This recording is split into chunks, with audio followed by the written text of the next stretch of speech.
దేశంలో ఎక్కడైనా ఒక మేజర్ ఇన్సిడెంట్ జరిగినప్పుడు ఆటోమేటిక్గా ఆ దేశ ప్రజల అటెన్షన్, మీడియా అటెన్షన్ అటువైపే ఉంటుంది. మొన్న మధ్య జరిగిన Ahmedabad air India flight incident గురించి చాలా వీడియోస్, చాలా న్యూస్ కవరేజెస్ వచ్చాయి. ఈ ఫ్లైట్ టేక్ ఆఫ్ అయిన 36 సెకండ్లనే క్రాస్ అయింది. ఇందులో ఇద్దరు పైలట్స్, సబర్వాల్ ఈయనకు 8,200 గంటల ఫ్లైట్ నడిపిన అనుభవం ఉంది. మరొక ఆయన క్లైవ్ కుండల్, ఈయనకు 1,100 గంటల ఫ్లైట్ నడిపిన అనుభవం ఉంది. వీరితో పాటు 12 మంది క్రూ మెంబర్స్, 230 మంది ప్యాసింజర్స్. వీళ్ళలో గుజరాత్ మాజీ సీఎం విజయ్ రూపాని గారు కూడా ఉన్నారు. ఈ ఫ్లైట్ టేకాఫ్ అయిన 36 సెకండ్లోనే బీజే మెడికల్ కాలేజ్ ఆస్టర్ బ్లాక్పై క్రాస్ అయింది.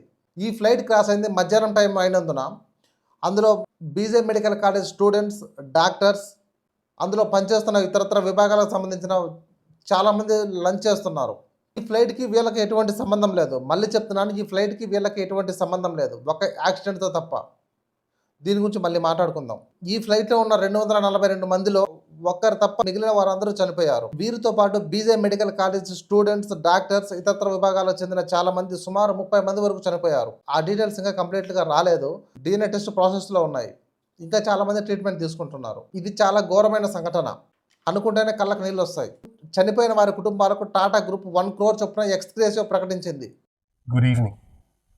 I am sharing this message from Ahmedabad, where Air India flight AI 171 to Gatwick crashed shortly after takeoff yesterday.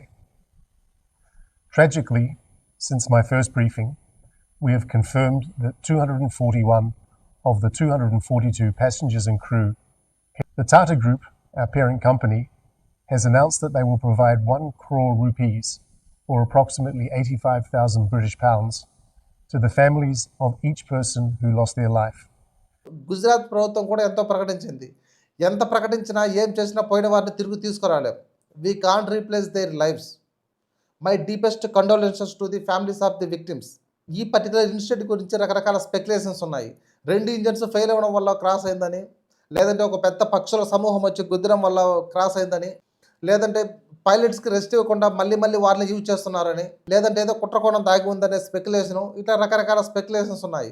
వాటన్నిటి జోలికైతే నేను ఇప్పుడు వెళ్ళట్లేదు. కానీ ఇలాంటి సంఘటనే యూఎస్లో ఒకటి జరిగింది. 2 ఇంజన్స్ షట్ డౌన్ అవ్వడం మూలంగా పైలట్స్ నీళ్ళలో దింపేశారు ఫ్లైట్ని. దాని గురించి డిస్కస్ చేసే ముందు మీకు ఒక విషయం చెప్పాలి. బహుశా దీని గురించి ఏ మీడియా కవర్ చేసి ఉండదు. 53 years ఓల్డ్ ఉమెన్ సరళాబెన్, ఆమె మనవరాలు ఆద్య. బేసిక్గా వీళ్ళది ఒక ఫ్యామిలీ. కొడుకు, కోడలు, మనవరాలు, అమ్మ, 4 ఉంటారు. వీళ్ళు చాలా సంవత్సరాల నుంచి బీజే మెడికల్ కాలేజ్ మెస్లో పనిచేస్తున్నారు. బీజే మెడికల్ కాలేజ్కి డిఫరెంట్ హాస్టల్స్ ఉంటాయి. బీజే మెడికల్ కాలేజ్ హెడ్ మెస్లో ఫుడ్ ప్రిపేర్ చేసి మిగతా హాస్టల్స్కి ఫుడ్ డిస్ట్రిబ్యూట్ చేస్తారు. ఫ్లైట్ క్రాస్ అయ్యే 10 నిమిషాల ముందు సరళాబెన్ గారి కొడుకు, కోడలు ఫుడ్ డిస్ట్రిబ్యూట్ చేసేకి హాస్టల్ నుంచి అవుట్ అయ్యారు. ఫ్లైట్ క్రాస్ అయింది. మిగతా వారితో పాటు వీళ్ళు చనిపోయారు. కానీ ఇక్కడ బాధాకరమైన విషయం ఏంటంటే, వాళ్ళు చనిపోయిన విషయం వాళ్ళ కొడుకు వారం తర్వాత తెలిసింది. ఈ వారం రోజులు వాళ్ళ కొడుకు పడిన యాతన వర్ణనాతీతం. వెతకని రూమ్ లేదు, వెతకని హాస్పిటల్ లేదు. మీడియాని ప్రాధేయపడ్డాడు హెల్ప్ చేయమని. ఫైనల్గా హాస్పిటల్ నుంచి కాల్ వచ్చింది, మీ మదర్, డాటర్ చనిపోయారని. ఫైనల్గా వారి మరణ వార్తతో కథ ముగిసింది. మనం ఇందాక చెప్పుకున్నట్టు సేమ్ ఇన్సిడెంట్ యూఎస్లో జరిగింది. US Airways flight 1549. ఈ ఫ్లైట్ రెగ్యులర్గా న్యూయార్క్ సిటీ నుంచి షార్లెస్ సీటెల్ తిరుగుతూ ఉంటుంది. 2009 జనవరి 15 ఈ ఫ్లైట్ తన రెగ్యులర్ స్కెడ్యూల్స్లో భాగంగా న్యూయార్క్ సిటీ నుంచి ఇద్దరు పైలట్స్, జెస్లీ మరియు జెఫ్రిన్. జెస్లీ ఈయన అమెరికన్ ఎయిర్ ఫోర్స్లో పనిచేసిన అనుభవం, 19,000 గంటల ఫ్లైట్ నడిపిన ఎక్స్పీరియన్స్ ఉంది. జెఫ్రిన్ ఈయనకు 15,000 గంటల ఫ్లైట్ నడిపిన అనుభవం ఉంది. మొత్తం క్రూ మెంబర్స్తో కలిపి 155 మంది న్యూయార్క్ సిటీలో లంగ్వాడియా ఎయిర్పోర్ట్ నుంచి 3 గంటల 24 నిమిషాల 56 సెకండ్లకి టేకాఫ్ అయింది. టేకాఫ్ కంటే 30 నిమిషాల ముందు సంబంధిత అథారిటీ వెదర్ చెక్ చేసినప్పుడు, అంటే అప్పుడు సుమారు టైం వచ్చేసి 2 గంటల 51 నిమిషాలు.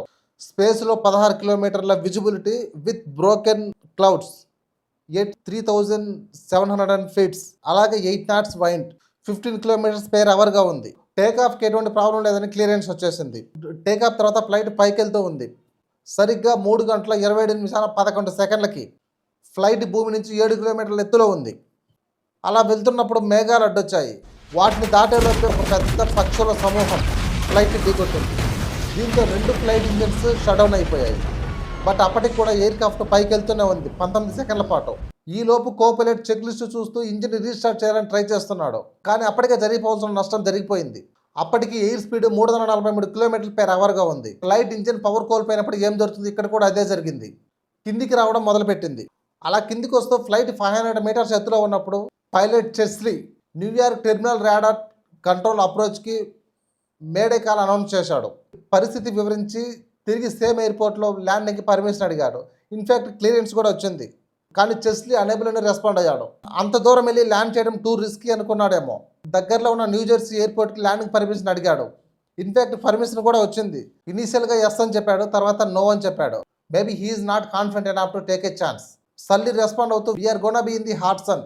అప్పటికి ఎయిర్క్రాఫ్ట్ 270 feet ఎత్తులో ఉంది. హాట్ సన్ అంటే అమెరికాలో ఇది ఒక పెద్ద నది.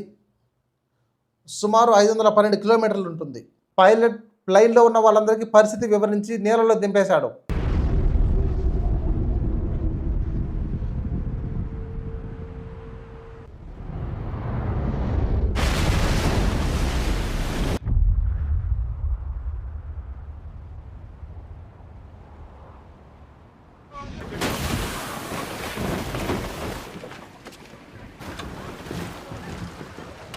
ఈలోపు air traffic control coast guard team help అడిగింది.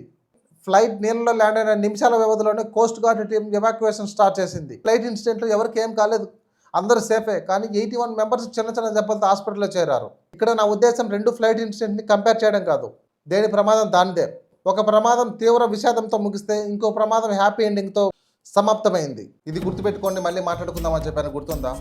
బీజే మెడికల్ కాలేజ్కి ఈ ఫ్లైట్కి ఎటువంటి సంబంధం లేదు. వాళ్ళకి ఇక్కడ టికెట్ లేదు, వాళ్ళు అసలు ఫ్లైట్లోనే లేరు.